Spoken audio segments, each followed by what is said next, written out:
Hi, this is Sunita Mirchia back again from Inter Real Estate Services. Today's 7:10, and I hope you had a great Thursday and looking forward for a long weekend for Saturday, Sunday for yourself. We actually have our lender here today. I had promised you that I will be bringing you different topics every week, and we thought nothing better than in this market when inventory is going low and buyers are struggling to get their offer accepted, how to make it much more strong offers, and no one can answer that question better than the lenders themselves, because I think our offer kind of rotates most around the how our loan terms are going to be. So we're going to ask a few questions that I actually have been receiving from a lot of our buyers through text and through emails and through social media, and I pulled out some of the main questions. And we have Juan Sanchez and Deborah, both from PNC Bank. They actually are the direct lenders. They will talk to you about what exactly the direct lenders are, so that you can understand the difference between different type of lenders, how to be able to make that selection. So let's go ahead with our questions out there. Deborah or Juan, you can pick on any questions at any time. I'm going to just shoot you away. So what does one need to do to be able to get ready for the loan? Oh, hi, Sunita. Thank you for having Deborah and I on your Zoom call today. Going back to your question, we have two processes for the buyers. The first process is pretty simple. It's the pre-approval process. We will require 2 months completed bank statements and or broker statements. We will need 2 years W-2s and most recent 30-day pay stubs. However, I do recommend the second process, which is the fully underwritten loan commitment process. That will take more time and a lot more documentation.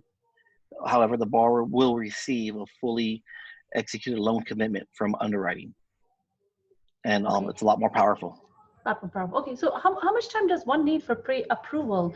Is that different than pre-qualification? Like, can I just get it in 10 minutes from you?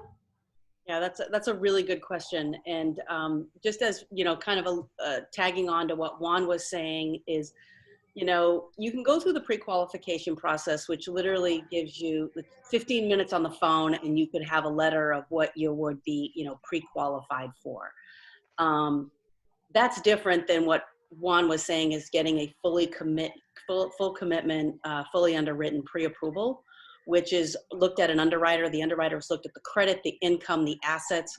So when you're presenting a PNC commitment letter with your offer, that tells the seller that they've been fully approved. And a lot of times our clients go non-contingent, and that's through the advice of their agent. And they have a full commitment letter that kind of backs that up. So basically, pre-approval versus pre-qualification. In pre-qualification, my offer is not as strong, and agent may not be willing to accept my offer because I'm pre-qualified, not pre-approved. I mean, in some cases, because we oftentimes will get a lot of calls from the seller saying, "Are these people already approved?" I've got a letter in my hand, and then we'll educate them what the difference is. So. Easy way to know is like if you get a letter in 15 minutes, it's a pre-qualification. If it takes you, it might take you 4 or 5 days for a fully underwritten commitment letter. Okay. There's not a lot of lenders that do that today. That's good. That's good. Good to know. When do I lock my rate? Is it the day I actually get a pre-approval? Is that the rate that I'm going to be getting?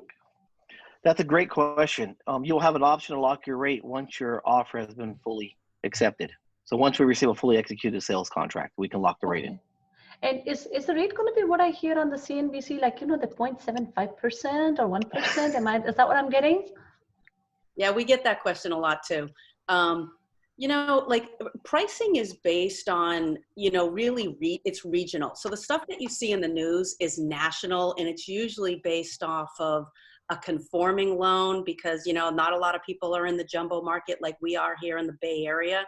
The best recommendation is when you're going through the pre-approval process or the pre-qualification process, start talking about rates and do your shopping early, because the time to do your shopping for rates is not when you get into contract, because usually that's the time where you're just locking, you're rolling, and you're closing in a very short period of time. A lot of terms saying jumbo, conventional. What's the difference in between those two? I'll let you take that one, Juan. So the difference between jumbo and conventional goes up to 510. So anything below 510 is considered conventional/conforming. We have super jumbo or high balance conforming. That's from 510 to 765. With PNC, we have the option to take high balance conforming and make it jumbo, so we can get better pricing. And jumbo is anything above 765. Okay, so different amount of the loan amount actually categorizes to that name that we talked about. And that can be a little bit of a competitive advantage because, because jumbo pricing today is actually in many cases better than conforming or super conforming. So us having the ability to take that loan that's, let's say, $600,000 and put that in the jumbo bucket saves the client quite a bit in interest rate. Great. What are the things I should not do if I'm actually planning to get the loan? Well, that's a great question. First of all, do not buy any furniture or large purchases before buying the home. Do not apply for any credit cards. Please try to avoid job changes if possible. That's happened quite a bit. Most importantly, please be conscious of large deposits or money movement within your bank accounts that will need to be explained, and any large deposits will need to be sourced. How much minimum down payment can I buy the house with? Can I do 3%? Okay, so you can, going back to our to conforming, you can do 3.5% if you're 5'10" and under, which is conforming. You can do 5% up to 765, which is high balance conforming, and you can do 20% as minimum down payment for jumbo.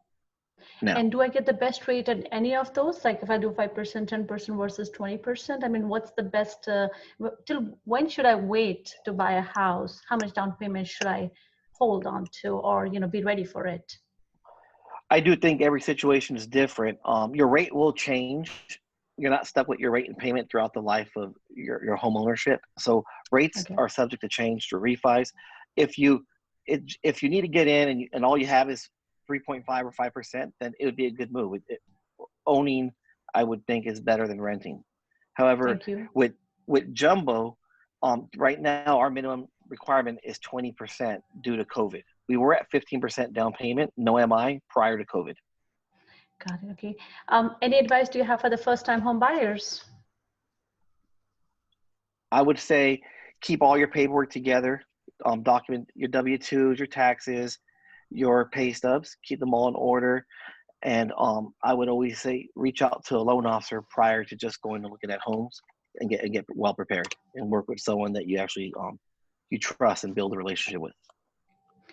That's beautiful. I think you have answered a lot of concerning questions. So your advice would be absolutely, get your pre-approval in place before. Make sure you understand different loan programs.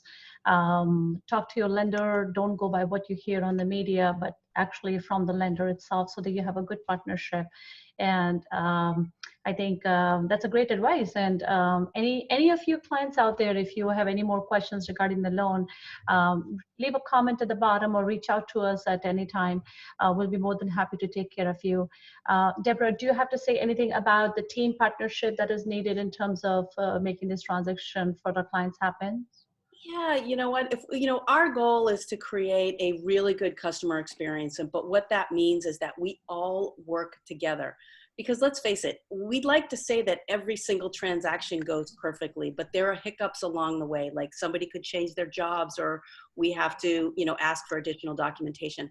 I think the best way to get clients to the finish line is that we all work as a team, and just know that we're all out for the same goal, which is to get them in their home. Beautiful. Well, thank you, Deborah, and thank you, Juan. You're from PNC Bank, and you have done a phenomenal job to be able to answer the questions for us. And all of your clients out there, tomorrow is Saturday, Sunday starting. It's going to be a weekend, so we're going to see you on Monday with a different topic or a market update condition, and we'll sign off now. Have a great weekend, and thank you, everybody. Thanks for having us, Anita. Thank you. Bye-bye. Thank you.